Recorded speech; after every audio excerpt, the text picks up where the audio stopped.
Want to speak real English from your first lesson? Sign up for your free lifetime account at EnglishClass101.com.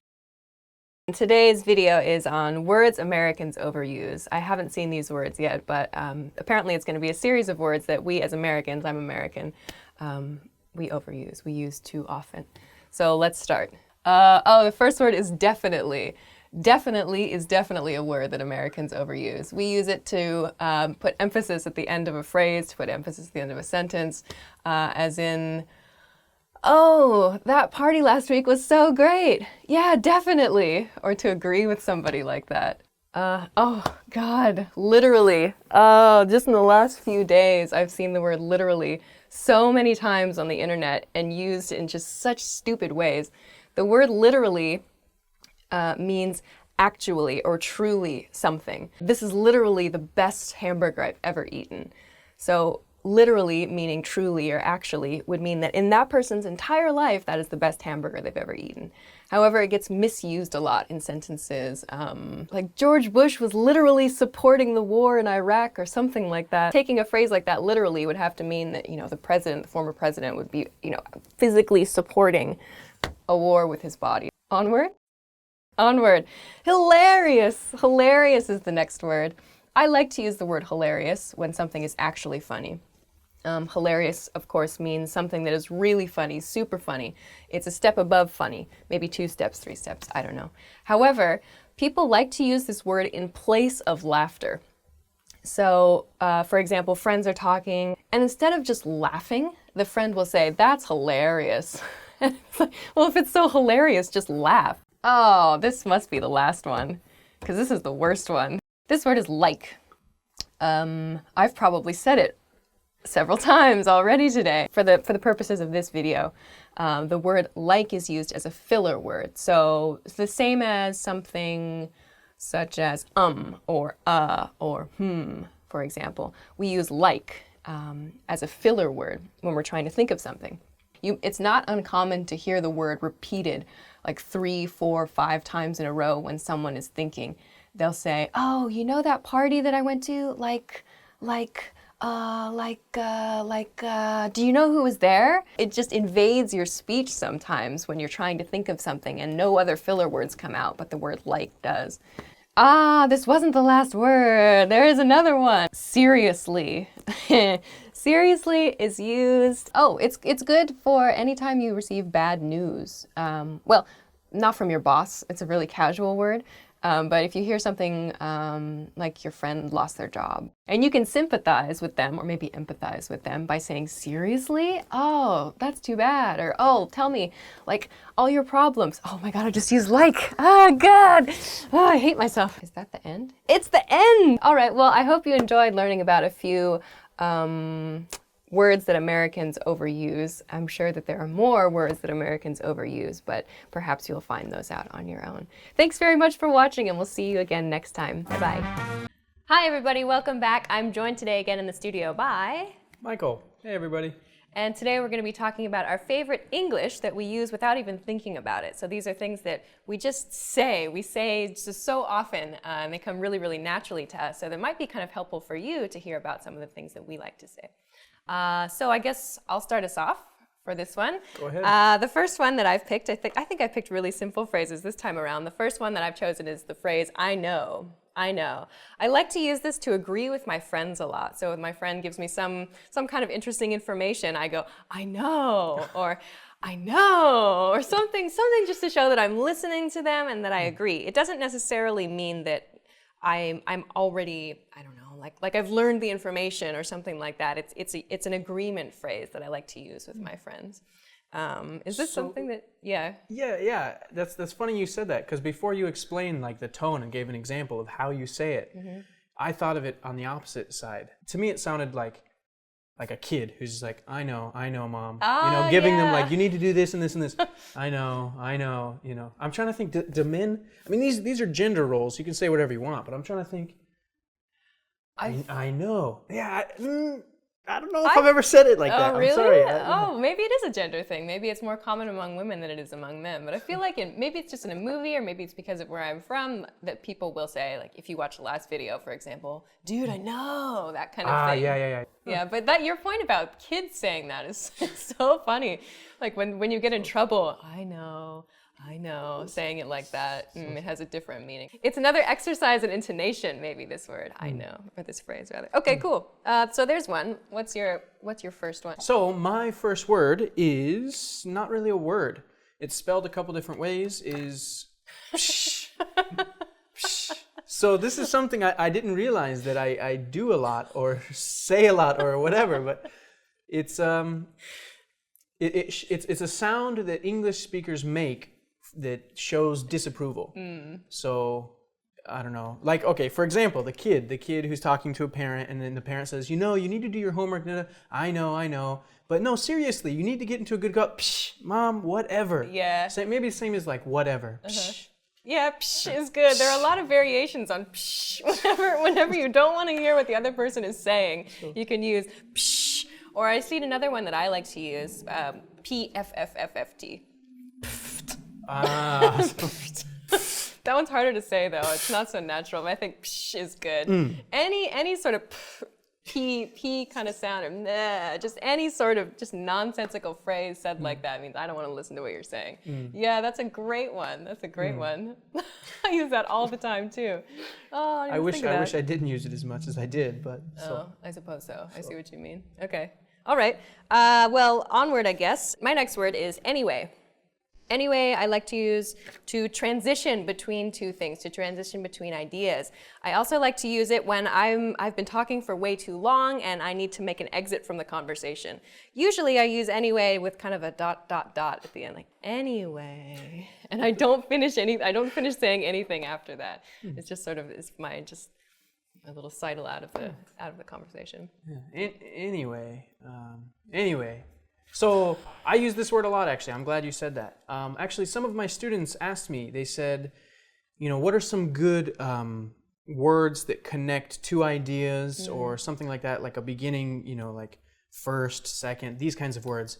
And I noticed, and I never noticed this before, it actually relates to this question, that a lot of the things that you look up that are transition words, we don't ever use in speech. It doesn't sound natural, but you have to use synonyms, you have to switch it up if you're writing. Yeah. Speaking, I say anyway almost every other sentence. Really? Maybe I do it too much. Well, not that much, but a lot. I realize that even typing, even business emails, I say it all of the time. Like, it's kind of like, well, anyway. Yeah.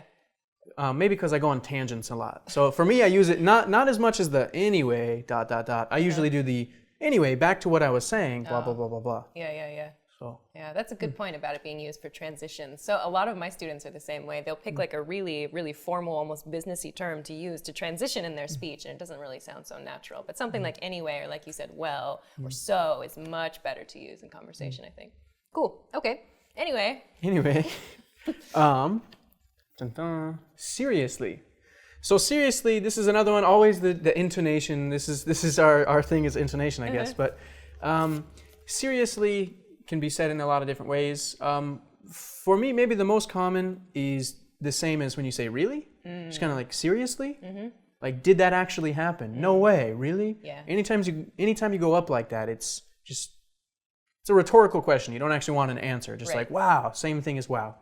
And then there's also when someone does something stupid and you just look and you, seriously? Yeah. But that's less common. That's, kind of a... Really? Seriously? No, really. I mean, I use it the way that you just described it to like if I see, I don't know, somebody is walking on the street in front of me and maybe they stop and they don't have any consideration for the people behind them on the street. I might go, seriously? Oh, you're right.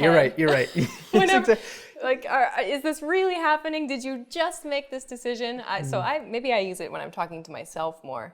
Not so much, I don't necessarily verbalize. Yeah, those are fighting words. Yeah. Those are fighting words. Yeah. So, no, you're right. I think maybe driving, same thing. Yeah, road seriously? rage. Or, I mean, are you kidding me?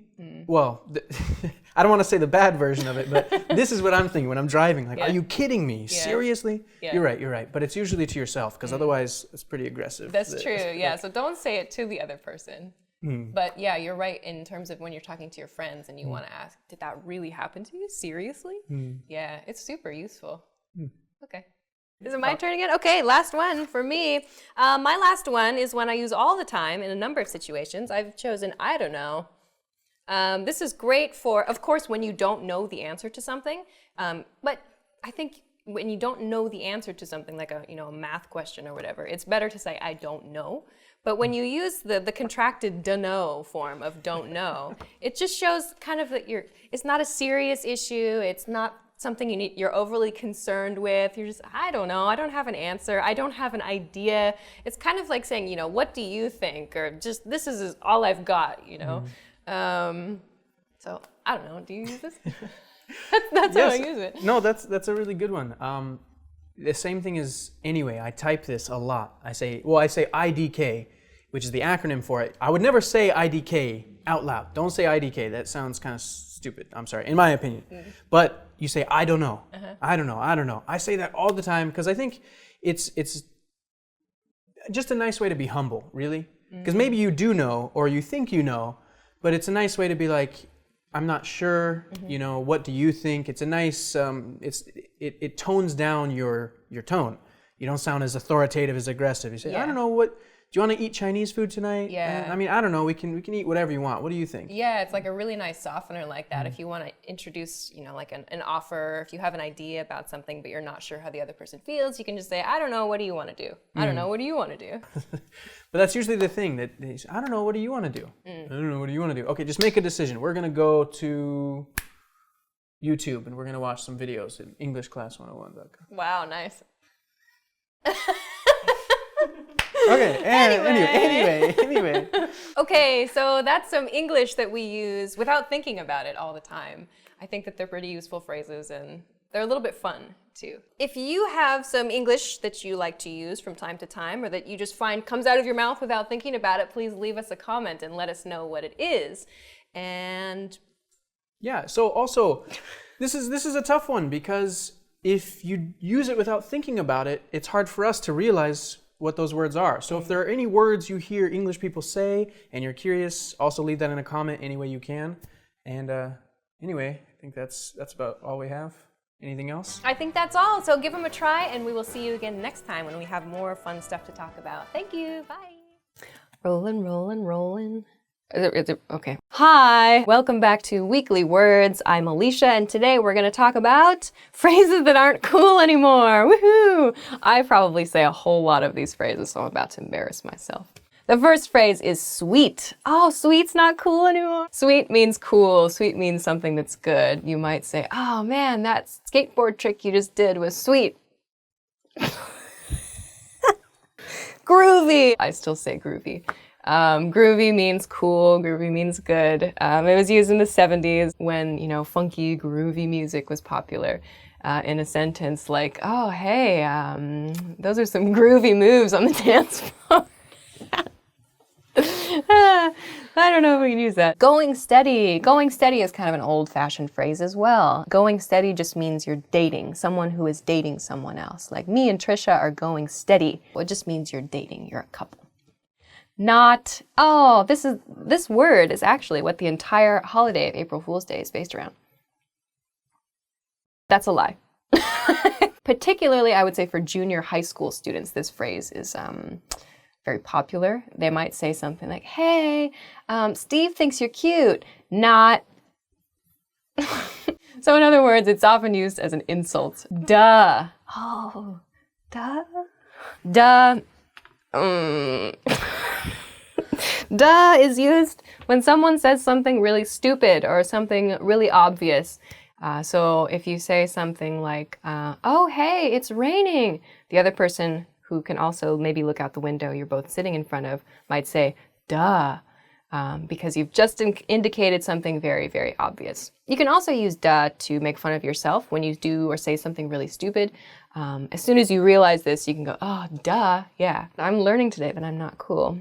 That's the end! Oh, okay. Well, those are some phrases that are no longer cool. I hope you learned something about things that are no longer cool, but you can still use these words. Just, don't expect to sound really interesting or hip to the lingo if you use these words. Okay, thanks for joining us, and I will see you again next time. Bye-bye.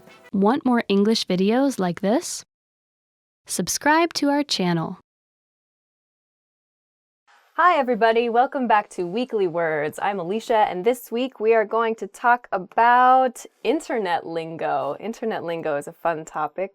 The first word that we're going to talk about, or the first phrase, or first acronym, I suppose, is SMH, which means shaking my head, or it's some way to explain that you are disapproving of whatever you've just seen or whatever you've just read. So it's not really used so much in a sentence as it is at like the end of a sentence. For example, did you see that recent news story? SMH.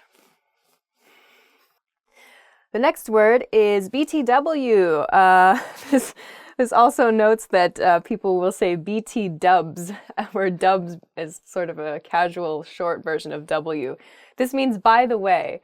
So when you're speaking to somebody and you want to change the topic to something that might be a little bit related to whatever you're talking about at the moment, you can use BTW. You might say, hey, I heard about that new job that you got. BTW, how's the salary? That might be a little bit too direct of an example, but you kind of get the idea. Any place you would use by the way, you can use BTW. Next is really, spelled Y-O-L-O, but it's usually read as a new word. It's pronounced YOLO, and it stands for you only live once. People will usually say it, and it tends to be, at least from what I've seen, young people. They will usually say this before they do something crazy. You see a video of somebody who's had too much to drink and they decide they're going to, I don't know, jump off a house. And right before they do it, they scream, YOLO, meaning you only live once, so I'd better do this now. That's kind of the implied meaning of it. Okay, the next one is TBH, to be honest. Oh, this is great. I can use this in relation to the last word we just talked about. TBH, I don't think particularly highly of people who use the word YOLO. BTW, it's my IRL day off today. He's S-ing, oh, that was a failure. Okay. The next word is TTYL. It means talk to you later. You can use this at the end of a conversation, whether you're using Skype or an instant message program. When it's time for you to leave, or maybe when it's time for the other person to leave, they might type TTYL, meaning just, I'll see you later, I'll talk to you later. Okay, I have to go to class now, TTYL, talk to you later. That's the situation where you might use something like this. Anytime you have to leave a conversation, it's good. And that's the end of internet lingo. I hope that you learned a few things. You can try out a few of them right away because you're watching this on the internet and you can leave a comment. Thanks for watching, TTYL. Hey everyone, I'm Alicia. In this series, we're going to learn some easy ways to ask and answer common questions in English. It's really useful, and it only takes 3 minutes. In the final lesson in this series, you're going to learn some of the things that native speakers say to make your English sound perfectly fluent. So, this is the last English in 3 minutes lesson for this series. I hope you've learned a lot. In this lesson, we're going to look at some words that are a feature of spontaneous, fluent English speech. They're known as filler words. You probably have these in your native language too. Words that don't have any meaning, but that fill a pause in the conversation while you think about what to say next. You may not even be aware you're using them in your native language. However, one of the quickest ways to remind the person you're speaking to that you're not a native speaker of English is to slip back into using one of these filler words in your native language. So now we're going to introduce a few of these common filler words in English. You will hear these a lot when you're speaking to native English speakers, but this doesn't mean you should use them all the time yourself. Just sometimes is more than enough to make your speech sound fluent and natural. Using these too much can sound very irritating. Some examples of filler words are sounds like So using these in a sentence would sound like, I'm going to Florida this weekend. But we also have actual words and phrases that serve as filler words. Some of the most widely used are, you know, actually, basically, I guess, of course, if you know what I mean, and so on and so on. However, the most overused filler word is, without a doubt, like. Hey, that's like a really nice haircut. She's like such a cool person. This usage of like has absolutely no meaning. You will hear it a lot, especially if you're speaking to younger people. But you should try to avoid overusing it, as it can make your speech sound sloppy and uneducated. But there's actually another use of like which you may not be aware of. It's used to quote speech in conversation. In your grammar textbook, you probably had some sample sentences like this. He told me that he was going to see a movie this weekend. Or, he said he was going to see a movie this weekend. Or, he said, I'm going to see a movie this weekend. But I'll tell you a secret. It is very, very common for younger native English speakers to quote using the phrase was like. For example, he was like, I'm going to see a movie this weekend. To expand this further, you might even overhear something like this. He was like, I'm going to see a movie this weekend. Do you want to come? And I was like, I don't know, I'm kind of busy. And he was like, okay, maybe next time. Did you follow all that? Now, I'm not suggesting you copy this way of speaking exactly, but just be aware that he was like and I was like is a very common, if slightly lazy way of quoting speech in modern English, and throwing in a he was like and I was like every now and then will make you sound like a totally fluent young native English speaker. Now it's time for Alicia's advice. I said that these filler words don't mean anything, and that they can sound annoying when you use them too much, but actually they have an important function. As well as giving you time to decide what to say next, they also help you to keep your turn when speaking, as opposed to going quiet and possibly allowing someone else to jump in and start talking. They can also weaken or soften what you're saying, which can work either positively or negatively.